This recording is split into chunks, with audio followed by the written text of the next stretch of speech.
a une idée d'un style musical, alors qu'en réalité, t'en as plein. Tu pouvais pas utiliser ce type de musique pour adorer le Seigneur.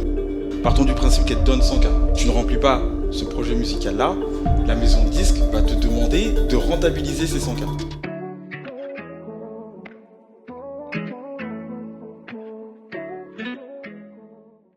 Dans la nouvelle génération, je dirais les deux en tout cas que j'apprécie, on les a cités, on les recite encore, Yes. c'est David O'Keefe. Ouais, Clairement David O'Keefe, on peut dire ce qu'on veut, mais il le est là. petit est talentueux. Ouais, vraiment. Ça, voilà, il est talentueux. Clairement, il est talentueux. Vraiment. Et Gaillard Jules aussi, Ouais. où encore une fois, comme je disais, son univers, franchement, j'aime beaucoup. J'aime beaucoup. Et effectivement, les deux que tu as cités, je pense qu'aujourd'hui, ils sont en train de péter, Ouais, non, clairement. exploser. On peut dire tout ce qu'on veut, mais vraiment, là, c'est les deux artistes, pour moi, qui représentent la scène gospel urbaine actuelle en termes de rap. Et ça fait plaisir de voir ça, parce que y a de la créativité. Moi, quand je vois David O'Keefe, j'aime énormément ce qu'il fait. Ouais, bien sûr. Les derniers projets qu'il est en train de sortir sont vraiment d'une qualité assez importante. Et c'est vraiment, ça fait plaisir, parce que on peut se dire, on peut écouter du rap gospel, mais c'est pas dégradé. Ouais. Et ça perd pas de la qualité, Non, ça ne perd pas de son message aussi, parce que j'étais impressionné de voir la qualité du message de David O'Keefe, en fait, dans ses textes. Et franchement, j'étais étonné. Non pas étonné parce que il n'est pas capable de faire ça, mais étonné parce que vraiment c'est marquant. Il y a un vrai message qui est à retenir. Et ouais, ça fait énormément plaisir. Et comme tu citais, il y a aussi Gaillard Jules, qui est de la nouvelle génération. Lui a vraiment une empreinte différente par rapport aux autres rappeurs. Ouais, je sens vraiment qu'il a son identité et il ne veut pas copier quelqu'un. Oui, c'est ça. Et ça, c'est important, je pense, en tant qu'artiste, de se dire, moi, je me démarque de par mon identité et de par comment je rappe aussi. Et puis après, oui, il y a Y Duvet, le psalmiste, il y a l'haïtien aussi. Ouais, bien sûr. L'haïtien et J.O. c'est deux personnes qu'on ne peut pas toucher, entre guillemets, parce que ces deux-là, ils ont fait la pluie et le beau temps du rap gospel avec le psalmiste, que je ne le pas. psalmiste aussi, ouais, bien sûr. Et après, il y en a d'autres aussi. Il y a eu aussi Pierrot Battery aussi qui a emmené tout cet essor-là. Donc, je pense que c'est pas à négliger. Mais il y en a plein, de toute façon. On peut pas tous les citer. Et vraiment désolé si on n'a pas cité. Tio, enfin, il y en a tellement. Il y en a tellement aujourd'hui. Il y en a tellement. Et vraiment, merci, parce que nous, ça nous permet de pouvoir écouter du rap gospel aujourd'hui. C'est ça. Et c'est super important. Moi, j'aurais une dernière question à te poser. Ok. Parce que justement, aujourd'hui, on écoute du rap. Ça nous édifie, ça nous permet justement de nous divertir sainement, de nous changer les idées, etc. Et maintenant, selon toi, est-ce que justement, à travers cette musique, on peut toucher des âmes, des personnes justement qui ne sont pas en Christ aujourd'hui? Est-ce que tu penses que justement le rap peut permettre à ce que on puisse davantage évangéliser et davantage étendre le royaume? Qu'est-ce que toi t'en penses? Très très bonne question. Et je dirais que oui, le rap peut toucher beaucoup plus de personnes qu'on pourrait le penser. Pourquoi? Parce que c'est une musique qui est populaire. Donc c'est une musique qui parle à tous. Alors bien évidemment, dans cette musique-là, tu en as certains qui vont se dire: ouais, mais les chrétiens, ils doivent pas faire de rap parce qu'ils voient le rap comme étant quelque chose de mauvais. Ouais, c'est ça. Donc parce qu'ils voient comme quelque chose de mauvais, ils partent du principe que ce n'est pas possible d'être utilisé par Dieu pour amener des personnes à lui. Ouais. Alors que Dieu fait ce qu'il veut pour amener des personnes à lui. Mais je dirais que ouais, le rap peut amener peut convertir des âmes à Christ, peut transformer des vies. Moi, j'en suis la preuve.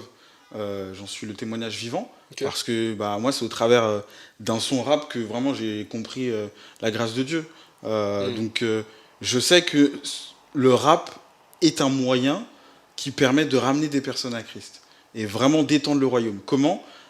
Déjà, on va prendre peut-être l'exemple des États-Unis, qui est aujourd'hui qui est beaucoup plus avancé en termes de système musical par rapport à la France. Mais si on regarde les États-Unis, des rappeurs comme Lecrae, des rappeurs comme Triple E, des rappeurs comme KB, ont pu toucher des âmes parce qu'ils ont été présents dans le rap qu'ils faisaient. Et en fait, leur rap était tellement de qualité qu'ils ont pu toucher la culture. Okay. Et le fait qu'ils touchent la culture, quand tu touches une culture, la culture américaine, forcément, tu touches des personnes. Et donc, quand tu touches des personnes s'identifient, ils se disent « Ah ouais, mais en fait, t'es en train de parler de Dieu avec un style que j'aime.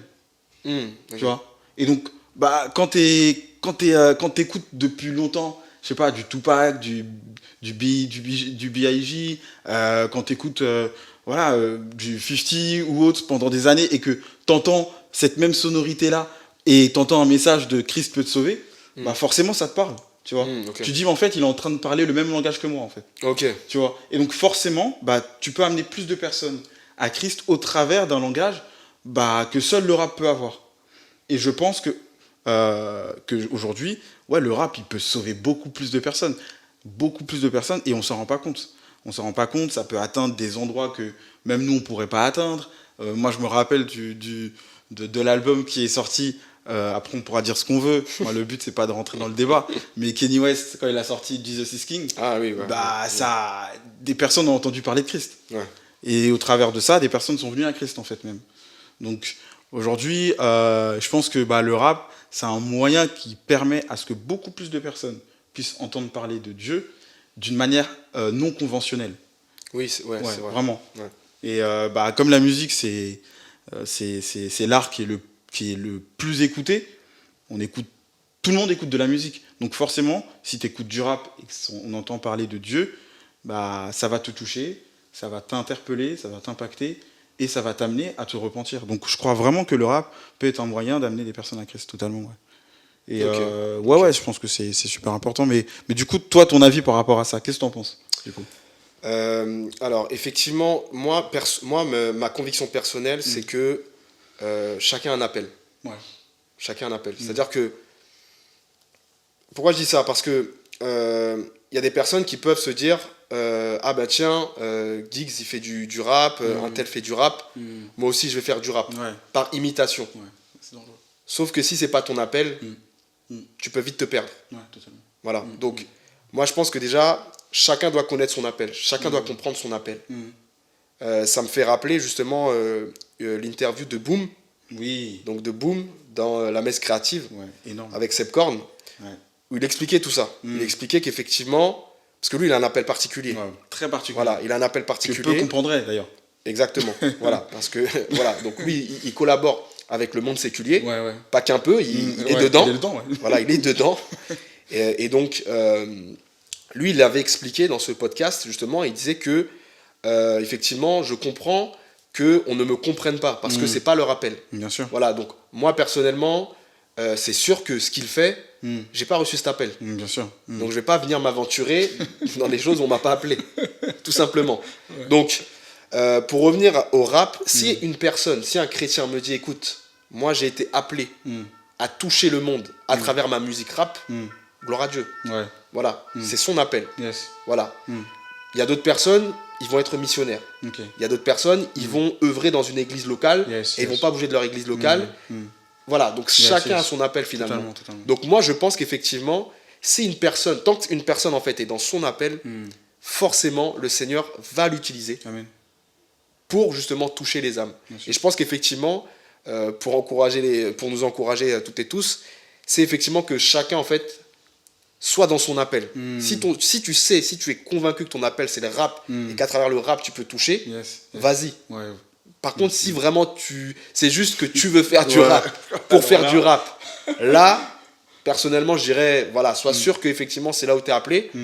Pourquoi je dis ça ? Parce que on peut vite se perdre, surtout dans la musique. Ça va trop vite. Franchement, le milieu de la musique. Ça va trop vite. Bon, pour en parler en long, en large, en travers, vraiment, mais ce milieu-là, il est particulier. Il est très particulier. Voilà, donc c'est pour ça que je parle d'appel. C'est pour ça que je parle de conviction personnelle et de relation avec le Seigneur. Si tu sais que le Seigneur, il t'appelle à cela et que vraiment c'est fort dans ton cœur et tu sais que ça ne vient pas de toi, mais que c'est vraiment le Seigneur et qui t'a équipé pour ça, vas-y. Yes. Mais sois sûr, parce qu'encore une fois, le milieu de la musique, c'est particulier. Ouais. On n'en a pas parlé, on pourrait en reparler, parce qu'il y a la gloire, il y Il y a le fait, il y a l'exposition aussi, enfin, aussi. il y a tout un tas de choses comme ça. Et donc, non, franchement, c'est pour ça que moi je dis, voilà, reste dans ton appel, commence pas à faire des trucs, personne t'a appelé. Donc, effectivement, s'il y a une personne, elle me dit que moi je suis appelé à faire du rap, et à travers ma musique, je sauve des gens et je touche des gens, franchement, chapeau, et puis continue comme ça. Et voilà. Franchement, je pense que la meilleure des choses, c'est d'encourager la personne. Parce que je pense que là où malheureusement, des fois, on peut avoir cette attitude, c'est de casser directement la personne en se disant. Parce que peut-être que t'es pas forcément. Tu comprends pas ce que la personne fait sur le moment même. Mais au lieu d'aller comprendre ce qu'il va faire, tu vas directement dire non, ça vient pas de Dieu en fait. Et je pense que, comme tu disais, si la personne est appelée à faire ça, il faut laisser le temps qu'il faut et on verra si cette entreprise vient de Dieu ou pas, comme notre cher Gamaliel l'a dit. C'est ça. Et je pense que ça nous permettra d'être beaucoup plus tranquille et serein par rapport à beaucoup de choses. Moi, j'avais une question, et après on viendra sur le message qui est abordé dans le rap gospel. C'est est-ce que tu penses qu'aujourd'hui, pour pouvoir, entre guillemets, j'aime pas utiliser ce terme, mais percer dans le rap gospel, est-ce qu'il faut être beaucoup plus mainstream? Donc quand je dis mainstream, c'est peut-être faire une musique qui parle à tout le monde. Un style de musique festive pour que plus de personnes puissent écouter. Je prends un exemple, un artiste qui fait du rap, je dirais, un peu plus conscient, mais au bout d'un moment, il se rend compte que son rap, il marche, mais pour encore plus toucher de personnes, un peu comme Gims. Gims qui faisait du rap, et ensuite il a bifurqué vers le chant. Aujourd'hui, il est écouté de partout. Il fait partie des artistes les plus écoutés. Est-ce que tu penses que il faut faire ça absolument, ou il faut rester dans sa ligne de conduite et se dire non, moi peu importe, je suis rappeur de cette manière-là, j'ai pas envie d'aller dans un rap plus large, quoi. Ouais, moi je dirais justement qu'il y a deux écoles. Il y a deux écoles. Il y a des personnes qui vont s'adapter, effectivement. C'est-à-dire que vraiment, ils vont aller dans tous les styles musicaux possibles. Et eux, c'est leur conviction. Et si vraiment la personne, effectivement, déjà, elle aime ça, moi, je dirais pourquoi pas. Pourquoi pas. C'est-à-dire que si tu veux pas juste te cantonner à un style musical ou bien un thème aussi, un thème dans tes musiques, peut-être qu'il y a des personnes qui veulent aborder plusieurs thèmes. Voilà. Et donc, si vraiment cette personne-là a les capacités de le faire, pourquoi pas. Voilà, si elle a le talent pour. Parce que tout le monde n'a pas le talent pour, justement, pour bifurquer comme ça. Voilà, c'est pour ça que aujourd'hui, peut-être il y a des rappeurs, s'ils se lancent dans le worship, peut-être qu'ils n'ont pas ils ont pas les capacités pour. Non, mais il faut le dire, c'est comme même une personne qui va faire du worship. C'est pas parce que tu sais chanter que tu sais rapper. Voilà, c'est pas parce que tu sais rapper que tu sais chanter. Bon, aujourd'hui, la technologie fait des miracles. On a l'autotune, on a des moyens de contourner un peu les limites humaines, hein, mais voilà, encore une fois, il faut que tu saches maîtriser ton karaté, j'ai envie de dire. Si tu sais maîtriser ton football, il n'y a pas de problème. Tu vas pas faire des dribbles que tu sais pas maîtriser. Voilà, donc après, il y en a beaucoup, hein. Il y a des personnes vraiment qui, franchement, ils naviguent de partout. Ils te font, voilà, et ça, franchement, c'est super. Moi, je pense que c'est une minorité. Parce que, voilà, je parlais des écoles, il y a une autre école où vraiment, il y a des personnes qui, par contre, elles sont dans leur truc et elles restent dans leur truc. Tu vas pas les faire dévier, tu vas pas commencer à... Et ça aussi, ça peut être très bien. Si, encore une fois, ces personnes-là, justement, elles maîtrisent bien leur couloir, moi, je trouve que ça peut être bien aussi. Par contre, attention à ne pas être aussi trop rébarbatif. C'est-à-dire faire toujours le même style, les mêmes choses, les mêmes phrases, les mêmes... Ça peut aussi lasser aussi. Tu te dis que finalement, sur 10 chansons que tu fais, c'est la même chose. Voilà. Donc, c'est pour ça que il y a ces deux écoles, et je pense que si on peut trouver un juste milieu, si un artiste il peut trouver un juste milieu entre de temps en temps aller un peu s'aventurer à droite à gauche, et en même temps toujours être dans son football et son karaté et rester là-dessus aussi, c'est très bien. Donc ça dépend, je pense, des artistes. Et je pense que ce que tu as donné comme exemple sur le football, son karaté, moi je pense prenons l'exemple d'un footballeur comme Cristiano Ronaldo, Cristiano Ronaldo, il était ailier, le gars il est passé en pointe, il a marqué encore plus, mais il a amélioré sa manière de marquer des buts. Ouais, il s'est adapté. Voilà, il s'est adapté, mais ça n'a pas fait de lui un moins bon joueur qu'il était. Au contraire, il était encore beaucoup plus fort et beaucoup plus compétent et beaucoup plus à l'aise devant le but. Et je pense qu'en tant qu'artiste, il faut l'être, il faut innover son art, il faut travailler son art pour ne pas être rébarbatif et redondant dans ta musique. Maintenant, ouais, je pense que faut aller là où tu as pied, en fait. Oui. Parce que si tu vas dans un endroit où tu ne connais pas et que tu ne sais pas, tu ne connais pas les codes musicaux, tu es un rappeur, tu vas faire du compas, ton compas il va être KO un aventurier, tu seras un aventurier. Non, tu vois, non, tu vas faire du compas. Bien sûr, non, t'es pas Genesis.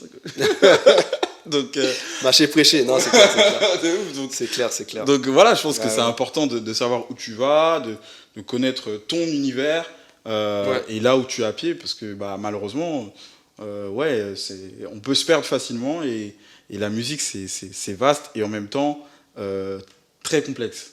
Donc donc sur cet aspect-là, je voulais en parler parce qu'aujourd'hui on en a beaucoup qui font des allers-retours, mais surtout que ça va vite aussi, c'est-à-dire qu'un artiste, aussi. La date de péremption aujourd'hui, elle est courte. Hein. Elle est courte. C'est pour ça que Donc non, clairement, maîtrise, comme tu as dit. Maîtrise ton truc, parce que effectivement, sinon tu peux vite être oublié ou flopper, quoi. Ouais, c'est vrai. mais du coup, par rapport à ça, je pense qu'il y a un lien aussi au message. Oui, le message. Le message abordé en fait dans le rap gospel. Alors, à ton avis, parce que comme en fait, il y a tellement d'écoles. Il y a une école des lyricistes. T'as une école où aujourd'hui le rap, ça doit être une plume. Tu dois même limite prêcher dans ton rap. C'est que Jésus. Ou t'as une autre école qui dit non, au travers des défis de la vie, tu peux parler tu peux parler de Dieu d'une autre manière, mais pas forcément ajouter tout le temps Jésus dans toutes tes phrases. Toi, à ton avis, quel est ton avis sur ça au niveau du message abordé dans le rap gospel? Par rapport au message, effectivement, encore une fois, on en revient à ce qu'on se disait, c'est que je pense qu'un bon rappeur, un très bon rappeur, il rappe ce qu'il a dans son cœur. Wow. Moi, je dirais que voilà, tu dois rapper ce que tu as dans ton cœur. J'en ai un exemple. Moi, je peux pas te parler de... Je peux pas te rapper une mère... Enfin, je me mettre dans la peau d'une mère célibataire. Je peux le faire.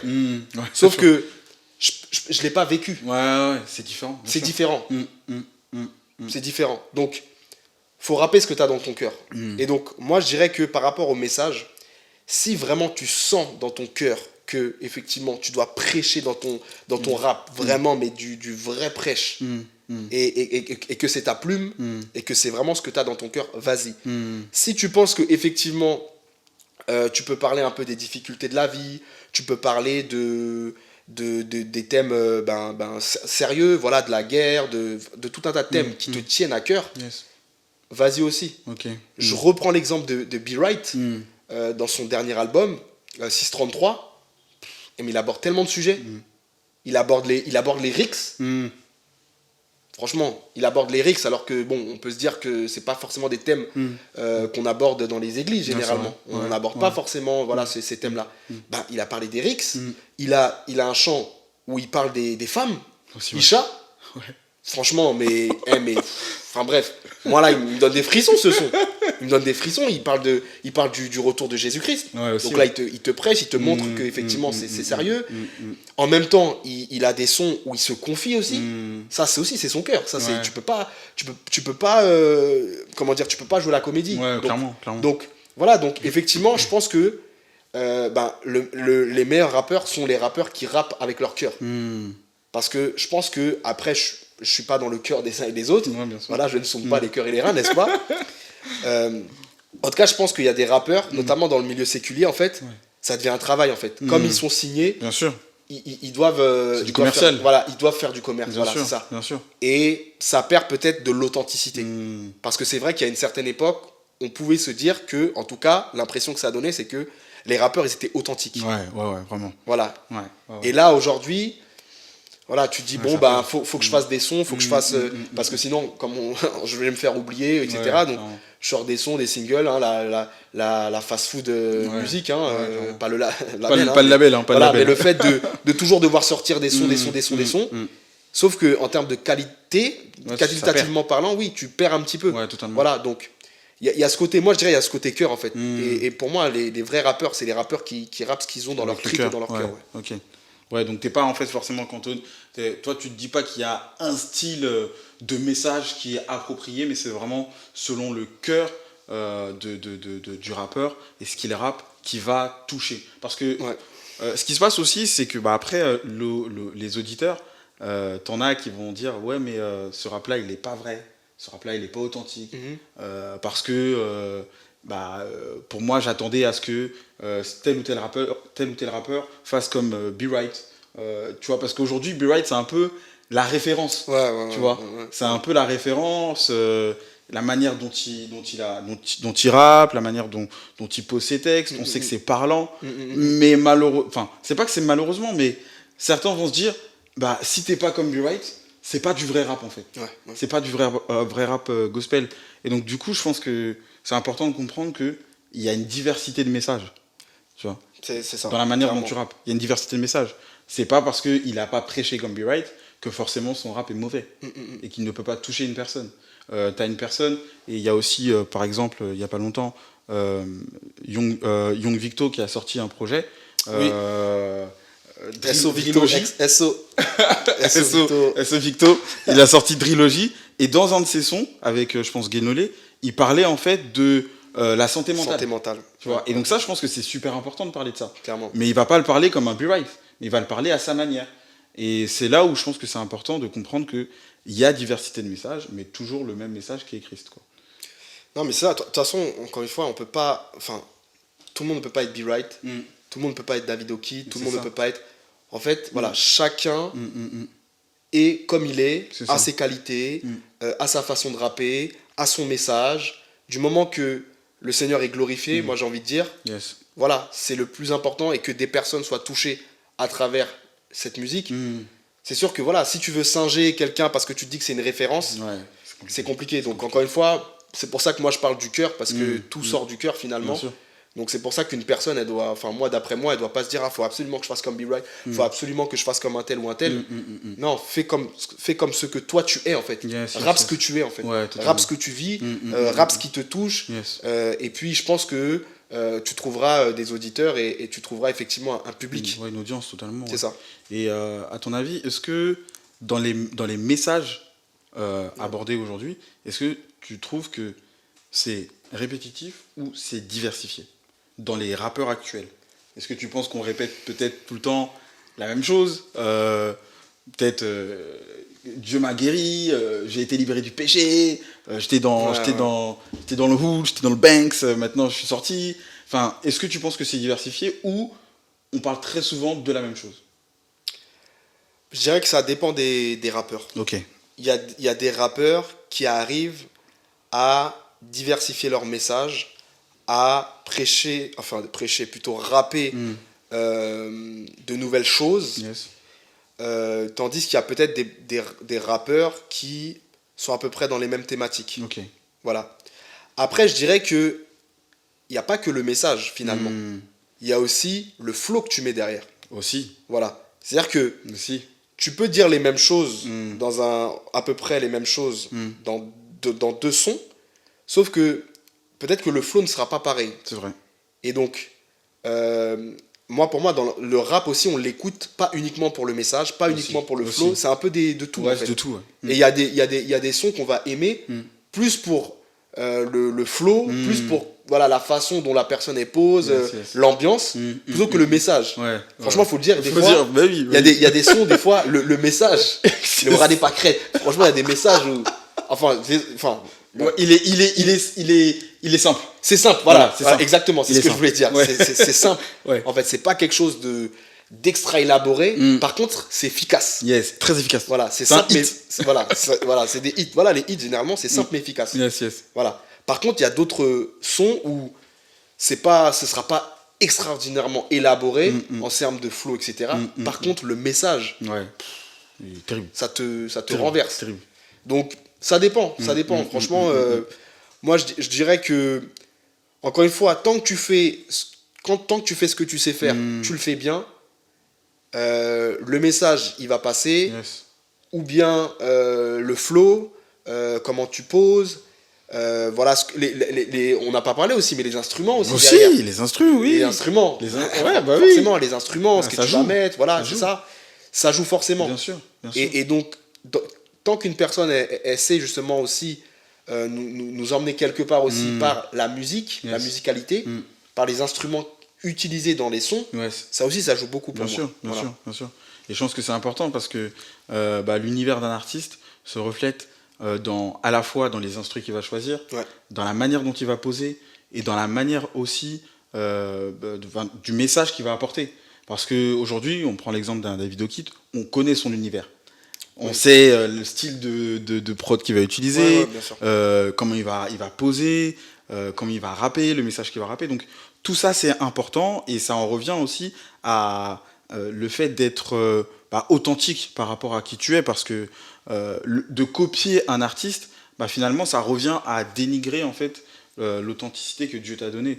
Et je pense que c'est important dans le message aussi de comprendre que, comme tu disais, il y a le flow qui rentre en compte. Et ça, je pense que c'est très important. Parce que si ton flow, il n'est pas travaillé, ton message, il peut être top. Mais la personne peut cliquer, une seconde, elle peut passer à l'autre son. Tu vois. Et aujourd'hui, on est dans un système musical qui est un peu méchant, entre guillemets. C'est-à-dire que tu peux cliquer sur tout ce que tu veux. C'est-à-dire si tu n'aimes pas ce son-là, tu passes à un autre son. Oui. Alors que un CD, tu prenais le temps d'écouter. Un projet qu'un artiste avait fait, tu disais non, je vais écouter ce projet parce que tu sais que cet artiste-là, il sort pas de projet peut-être dans 2 ans. Donc tu écoutes ce projet. Ah non, tu te dis non, quand même, ça m'a marqué. Et donc là, aujourd'hui, c'est totalement différent. Donc effectivement, il faut marquer les consciences rapidement, quoi. C'est clair. C'est clair, surtout aujourd'hui. Non, c'est clair. Je suis d'accord. Voilà, je pense qu'aujourd'hui,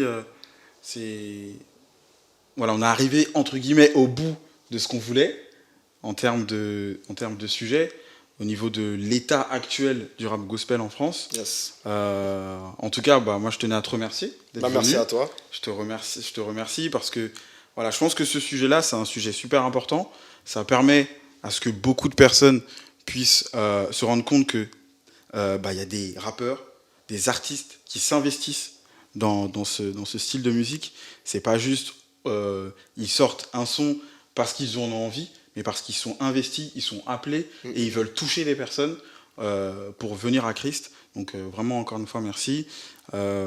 Et en tout cas, merci à tous ceux qui nous ont regardés, tous ceux qui ont pu écouter, que ce soit dans votre voiture, que ce soit dans votre salle de bain, peu importe où vous êtes. En tout cas, le but, c'était vraiment de vous encourager et de vous faire comprendre que, en tout cas, le rap gospel en France se porte bien et il se portera encore mieux.